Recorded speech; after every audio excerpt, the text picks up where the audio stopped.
Transformers Rise of the Beast is looking to edge out Across the Spider-Verse at the box office. The Batman 2 is looking to cast Harvey Dent. And is Bryan Cranston retiring from acting? Let's break down this week's movie news.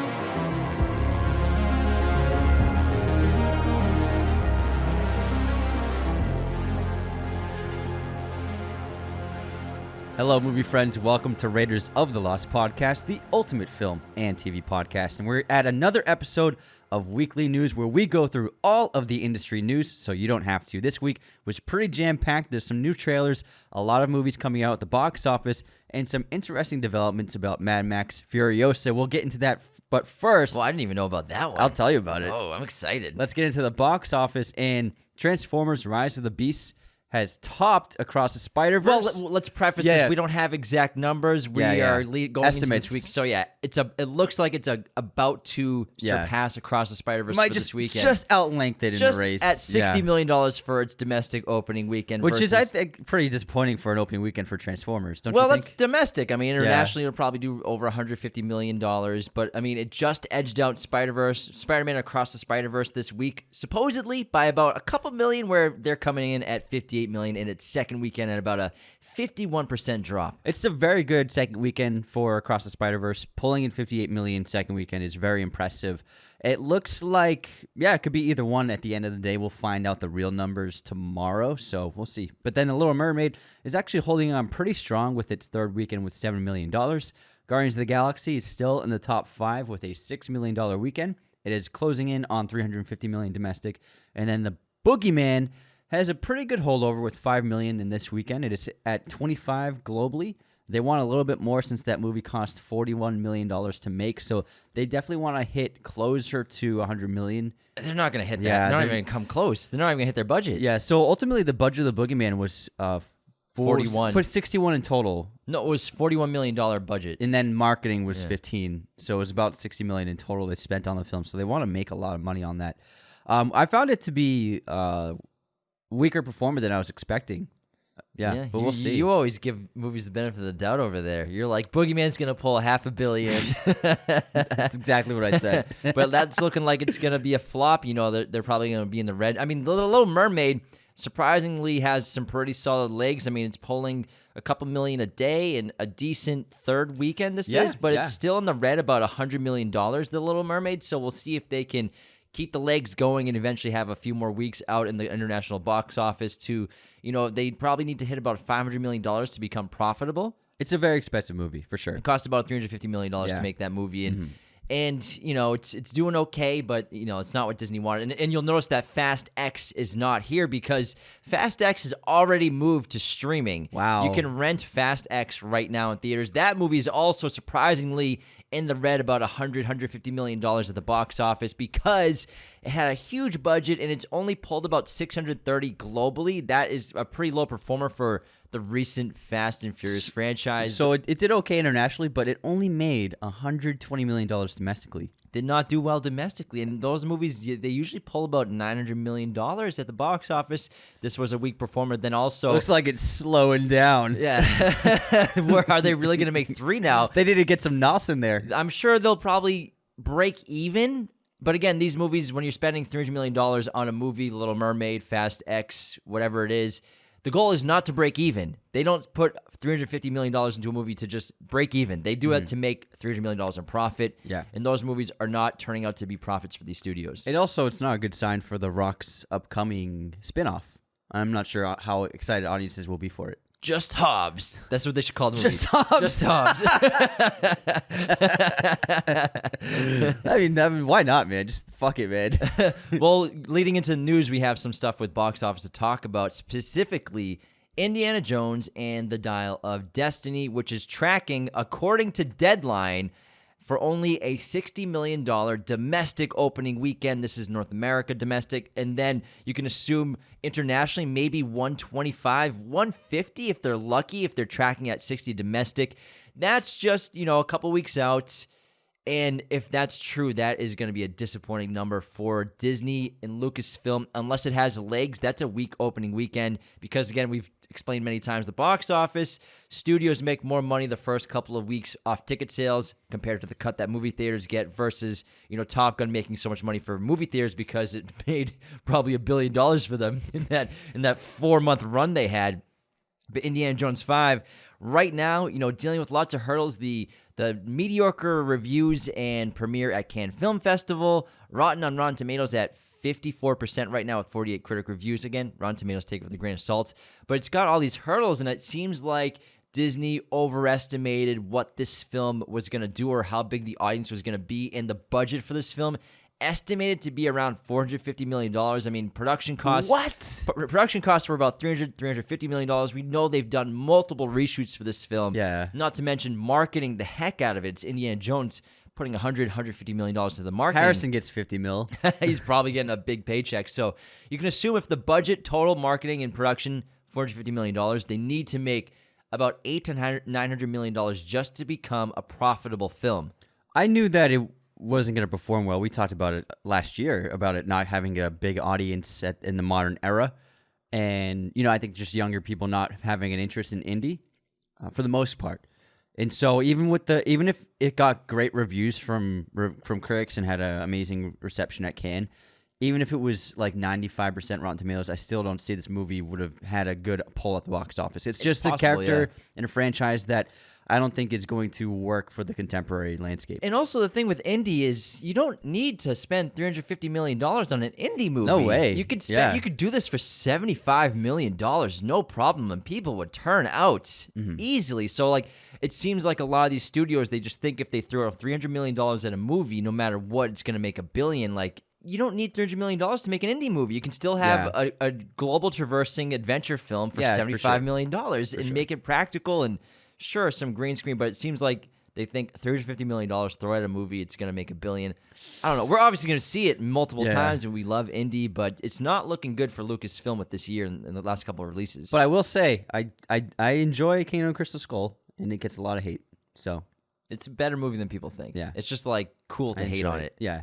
It's obviously the fourth best. There's a couple of bad moments in it. A lot of movie people out there, they say that there's only 3 Indiana Jones movies, which is just I hate that take. Yeah. Just because you don't love it, and it's just no big deal. Spielberg made the movie. It's still got a lot of things that work really well in it, and it's still expertly made and directed. And I just love watching Spielberg's directing in movies. And it's still Harrison Ford is excellent in the movie. There's just some outlier moments that are just kind of silly and ridiculous.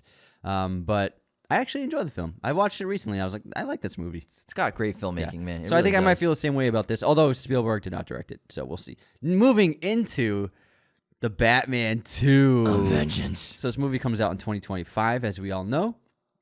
And at the moment, Matt Reeves and company are looking to cast Harvey Dent.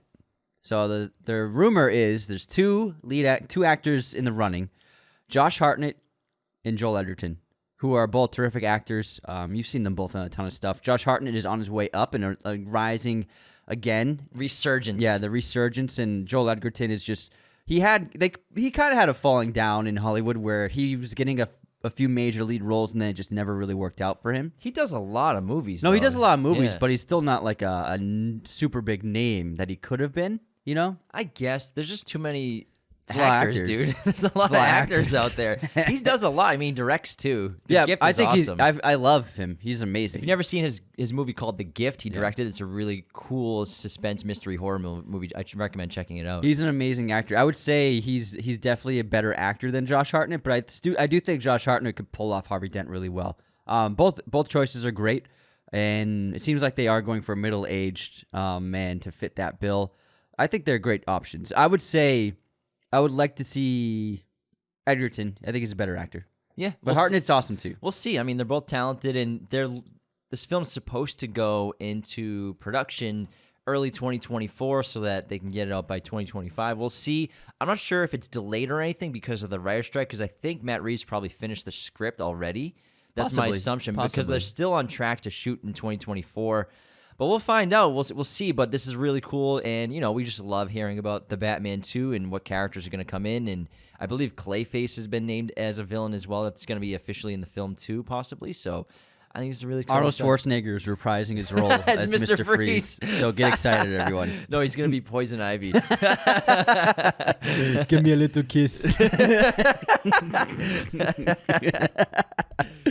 Next up, we have some Mad Max Furiosa news for the upcoming prequel film from George Miller about Furiosa's origins. Ironically, we just made a Mad Max Fury Road episode on Thursday if you want to check it out. It's a fucking banger episode. So Chris Hemsworth announced he was in an interview. They actually wrapped production on this film last week, and he said that it's the movie that he is most proud of by far in his entire career. And that's saying a lot. He's been in some very good movies. And he said, quote, "I came into that film exhausted. I thought, how am I going to get through this? Because, I mean, it's a grueling production. We went over that intensely in the episode we did." He said, "Week 1 of rehearsals with Miller, all of a sudden, it was this reigniting of my creative energy. Furiosa is by far the best experience of my career and something that I feel the most proud of. It made me think the work isn't what's exhausting.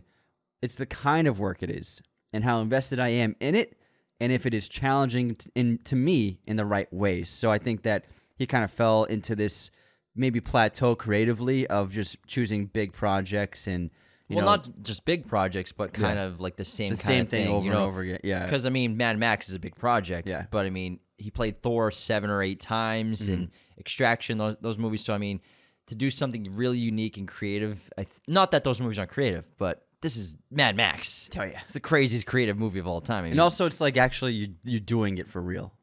You know what I mean? And that's something he's probably. I mean, they do plenty of stunt work in Extraction, but in terms of like the massive scale, I mean, I haven't seen the new Extraction movie, but Mad Max is on a different fucking level from anything else in terms of stunt work. So yeah, so he's away from green screens and blue screens, and also the freedom of the creation of a character where he's kind of even with the early Thors, and there is like a repetitive character in a lot of his movies, other than Thor. You know what I mean?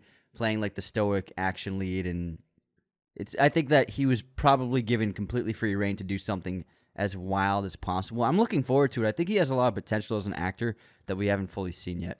I concur. Yeah. Couple big movies coming out this week. We have The Flash is finally hitting theaters this week, June 16th, official release, but obviously you can get those Thursday and Wednesday early preview tickets. Oh, yeah. 72% on Rotten Tomatoes. We can't recommend this movie enough. For some reason, The Flash is getting like a ton of hate online by people who, obviously outside of the Ezra situation, but in general, not counting the Ezra stuff. It's because of sports teams, bro. Yeah, it's just very travel, it seems like, on the internet because Yankees, Boston. The Flash, I keep seeing all these hate comments and like videos about the CGI looking bad and the story looking bad and people thinking they know everything about it and Sasha Kaye stuff. And it's just, you haven't even seen the movie yet. Wait to see the movie before you lay judgment. And I highly recommend this movie. I had an absolute blast. Y'all know we did a spoiler-free review and regular review, and I thought it was excellent. So I highly recommend this movie. It's a blast. It's a great time.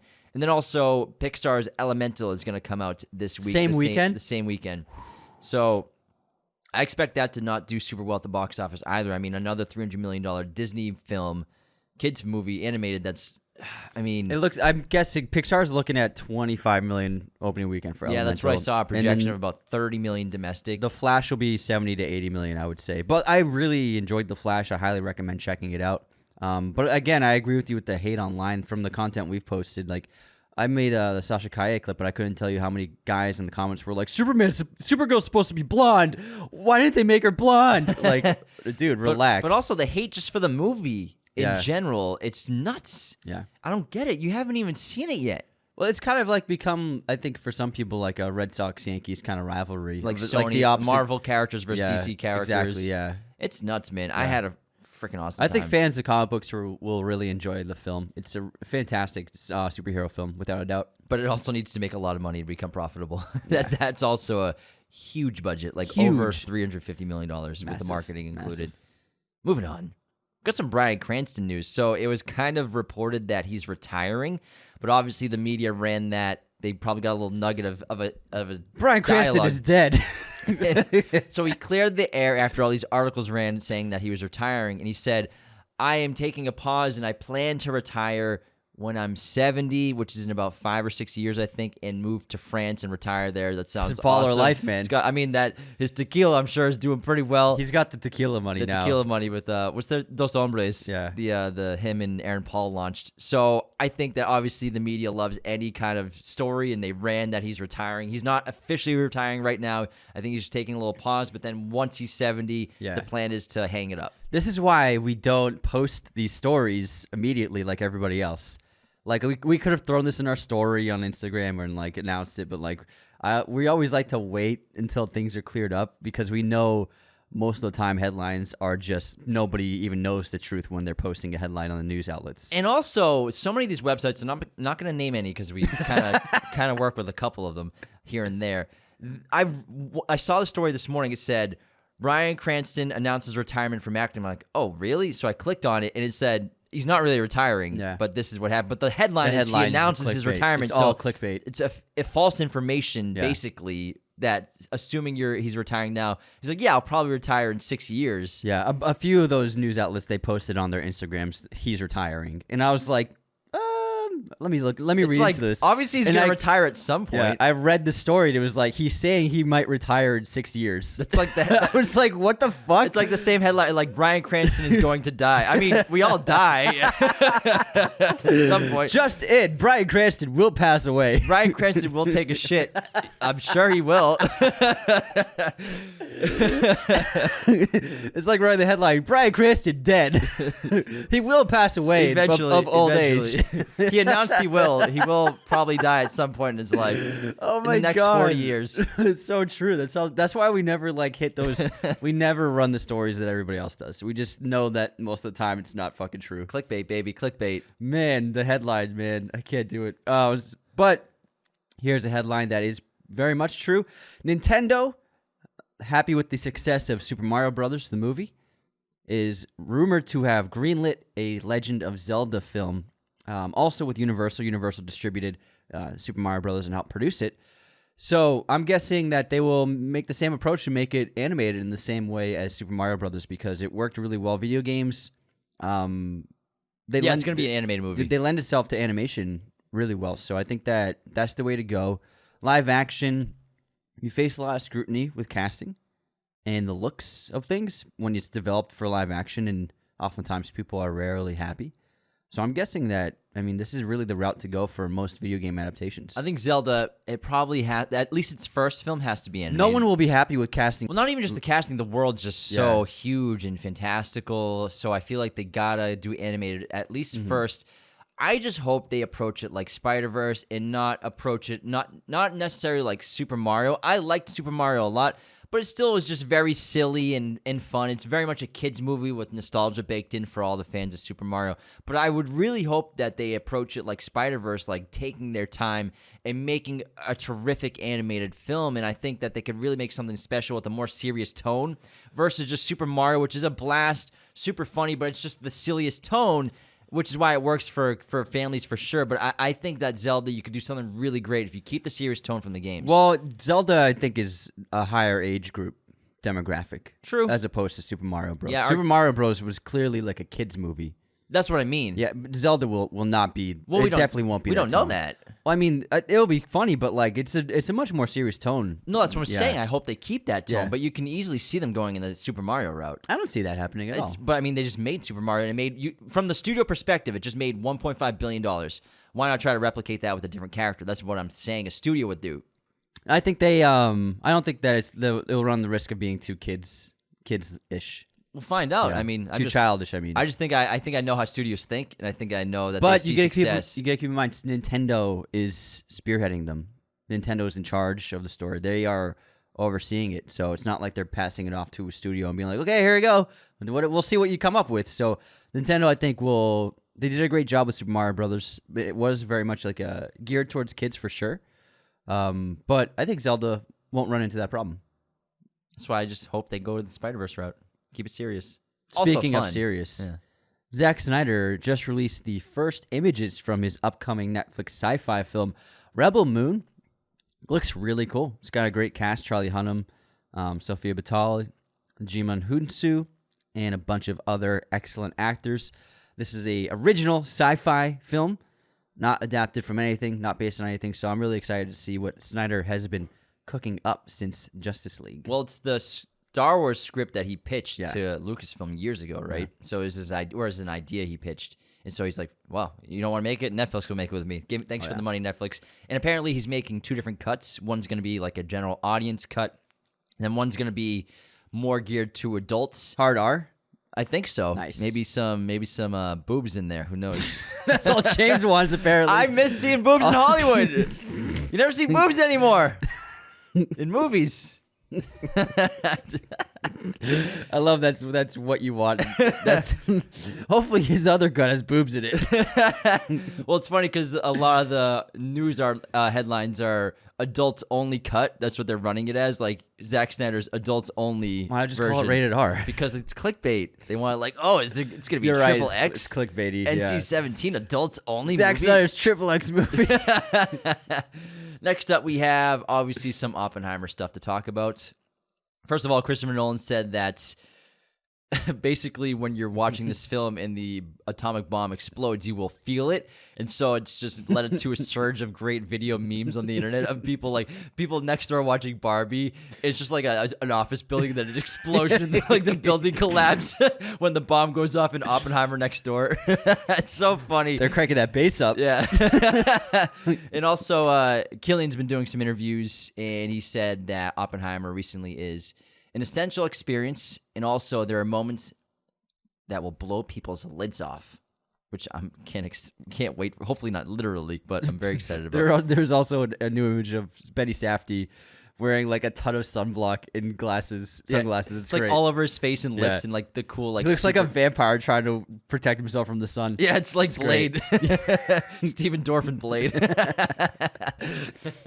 So I'm very excited, and I can't wait. And just getting another shot of Benny Safdie, it looks really cool. Yeah. Now, we actually posted some content about our experience with Across the Spider-Verse, about how there were some sound issues, especially in the opening act of the film. We could barely hear Gwen Stacy's voice. Combined with the sound design and music, it was like a much lower track. And this had been reported all over the country. Phil Lord came out and said that it's probably the theater's problem and that they aren't adjusting the audio to the right level. But then that didn't really make sense, because why would the first 30 minutes of the movie sound bad, but then the rest of the movie sounds perfect and loud? It didn't really make sense to say that. I found that odd, and I made a clip about it. I was like, that's a strange thing to say about it. And then Sony actually just put out a new version of the film. It was the audio mix. It was the sound mixing from their end, not the theater's problem. And now it sounds fine for people going to see the film in theaters. Yeah, so I mean, it gives people another reason to go see it again. Yeah. The new mix. Maybe it was all a plan. Go see it again. Maybe. Yeah, I mean, I like Phil Lord. It rubbed me the wrong way that he just said it was theater's fault. Well, you had to throw theaters under the bus when Yeah. it's like you're not inside every single theater. Yeah. And I mean, I think movie theaters know what they're doing for the most part. They've been doing it for a while. It's their business. Yeah. So it is what it is. But that is an odd response. So the issue was the actual sound mix of the film. Moving on to some news from Lionsgate. They're going to bring a classic comedy horror franchise back from the dead, The Leprechaun. You asked for it. Oh, we all wanted a reboot legacy sequel to The Leprechaun. Now, Warwick Davis played the Leprechaun in the first 6 films. I can't believe there's 6 of them. But he's not expected to return. But, Is Jennifer Aniston coming back? I doubt it. I don't think she would do it. I don't think so. She was in number 2. But obviously, all the studios are realizing that horror is killing right now the last So are several leprechauns. years. So are leprechauns. Hot. They're so hot. Leprechaun's so hot. And I hope they release this on St. Patrick's Day. next year, I It hope better so be St. too. Patrick's They Day. have to. They have to. This would be like a cultural event to go see this on St. Patrick's Day in America. Oh my god. Oh my god. So we'll see. I'm curious to see what they come up with, but this is just the way it is. Reboots galore all over Hollywood. You all know the deal. Oh my god. It'll probably be an origin story. We'll see. Next up, Taylor Sheridan, who has just been destroying TV lately with what's the Yellowstone. Yellowstone in 1883, and he has a new series starring Zoe Saldana and Nicole Kidman called Special Ops: Lioness. Lioness. We know it's just going to be some kind of action series. Not much has been revealed about the show. Yeah, I watched the trailer. Looks pretty kick-ass. Zoe Saldana, action lead, really cool. You know, she's like basically kind of like a Jason Bourne asset character, except no amnesia. Nice. Yeah. So like, she was in the movie like that. What was it called? Well, that was the movie. The sequel to Leon. Yeah, the Leon. The script just got changed. Yeah, the non-sequel. Yeah.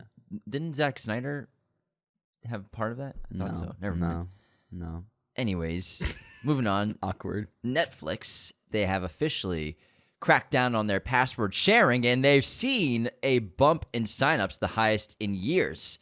So it actually, I guess, for now, worked out for them. Yeah, I mean, I've never had a problem with them preventing people from sharing an account with 16 other people, you know. They have a business to run, you know. Yeah. I mean, it is what it is. I don't really watch Netflix that often. I unsubscribed from Netflix. I'm probably going to unsubscribe soon. I unsubscribed.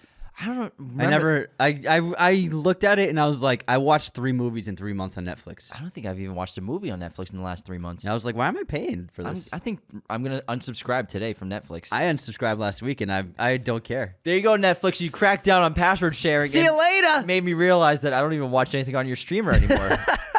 Jeez.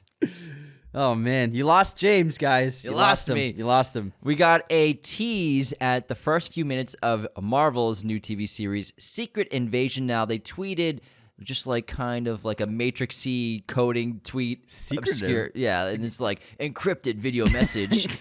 And with like the green text. I'm like, this is so Matrix. And then they also added a password with a link to access the first 4 minutes of the first. Or I mean, you're asking a lot of people. I did it. Yeah, but you had to see it for the news, though. True.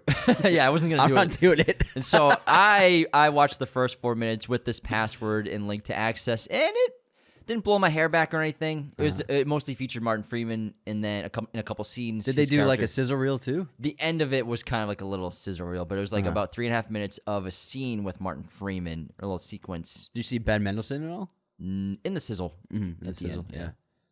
It looks fine. I'm not super enthused about it. I don't think I'll watch it, honestly. I'm not gonna watch it. Yeah. I stopped watching Disney Plus stuff. It's been a while. Yeah, I just stopped. Speaking about Disney Plus. Or Disney. Captain America 4 got a new title. Another new title. Another new title. It's called Captain America Brave New World. And they're actually in production right now. And there's a fun, cute little behind-the-scenes image of Harrison Ford and Anthony Mackie laughing on set. It seems like... I hope it wasn't posed. It seems like the other title, New World Order, was maybe a little too dark. It sounds like someone's trying to take over. Like they're trying to take over. Is Captain America trying to... I bet you it wasn't tracking well with reactions, so... They kept 2 of the words, New World. New World Order sounds a little Orwellian for me. A little bit.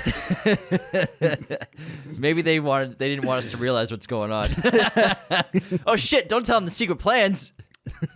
So Brave New World is the new title for Captain America 4, starring Anthony Mackie and Harrison Ford. Coming out, I think 2025. Maybe 2024. Next year. Yeah.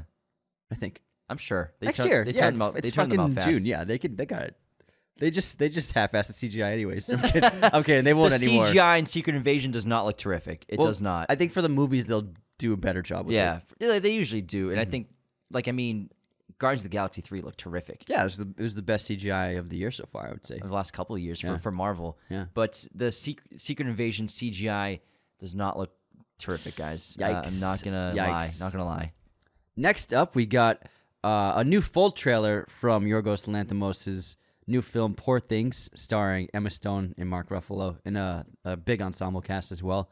And it just looks amazing. It looks like one of the most visually stunning films of the last few years. I love the story. I love Yorgos. I love how he shoots. I love his cinematography. He's really like a big fan of using extremely wide lenses, and it looks incredible. No one makes movies like him, and to see him doing something more fantastical that physically in the production, I can't wait for this. It looks incredible. Ecstatic. One of our most anticipated. Coming out, I believe, in the fall, November or October, something like that. Something like that, yeah. We got a new trailer for Expendables 4. And I haven't seen an Expendables movie since the first one. I've never seen one. I watched this trailer. And it opens up, basically, it's Mr. and Mrs. Smith with Megan Fox and Jason Statham. Oh, really? They're like a couple, but they're secret agents, and then they get in like a sexy fight.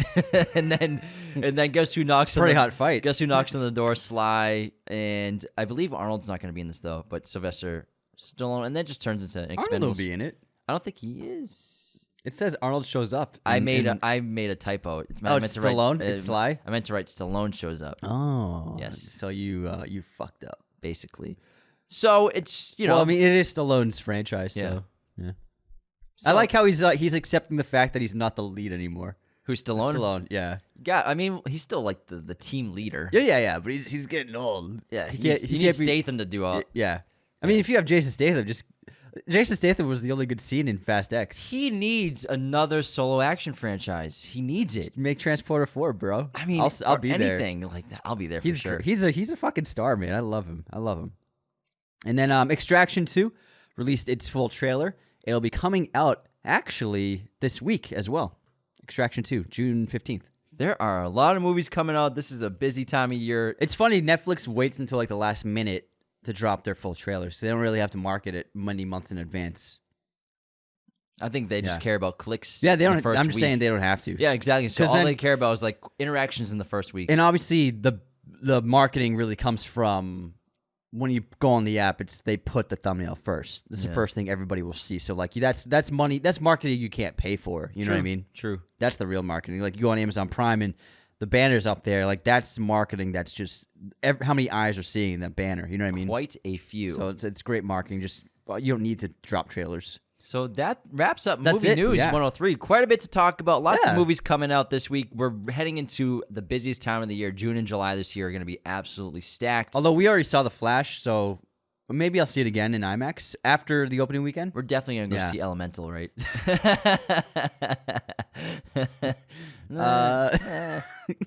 But we will be covering Up next month. We're very excited about that. Yeah, we're doing an Up episode. In with, July, we'll be collaboration. We'll be doing Up because I love Pixar's like movies from before. Well, I mean, Coco's terrific recently. Coco is probably my favorite animated film. Soul is really great. Yeah. But Coco is incredible for like the last Man, 5 I just years. got goosebumps thinking about Coco and that ending. terrific. He's singing to her. He's singing it to her. It's so good. So emotional. At recent episodes, we did Mad Max Fury Road on Thursday, which was an absolute Furry blast. Furry Road. This Monday, we have Spider-Man movies from memory, the OG 2002. We recounted every scene. It was harder than we thought. We did a pretty good job. It was pretty funny. We did a good job. hilarious. So that was so much fun. Yeah. Don't miss that. Thursday next week, we're doing Taxi Driver, which was awesome. Yeah, it's a 2-hour episode on Taxi Driver. And then Letterboxd recap on Tuesday on all platforms for audio. Hope you've been Wednesday- seeing some cool movies, Yeah, man. yeah, I've been seeing some cool ones. We just saw 8.5 at the yeah. New Beverly Cinema on film last night. That was terrific. Pretty baller. And then obviously weekly chat on Wednesday for Patreon, and we got some other stuff cooking for you all. But definitely check out recent episodes. We're stewing some stuff. we're- We got it in the crock pot. We got a big cauldron. Just doing lots of episodes Cauldron. with Juno. We're like a bunch of witches. We're getting spooky. Spooky season. Spooky Salem. All right, everybody. Take care. Have a wonderful weekend, and talk to you soon. See you next time. Thank you for watching Raiders of the Lost podcast. Be sure to hit that subscribe button, hit the like button as well, notifications for sure. Listen to the show on Apple Podcasts, Spotify, everywhere you can listen to podcasts, and be sure to check out this other content we have on our YouTube channel.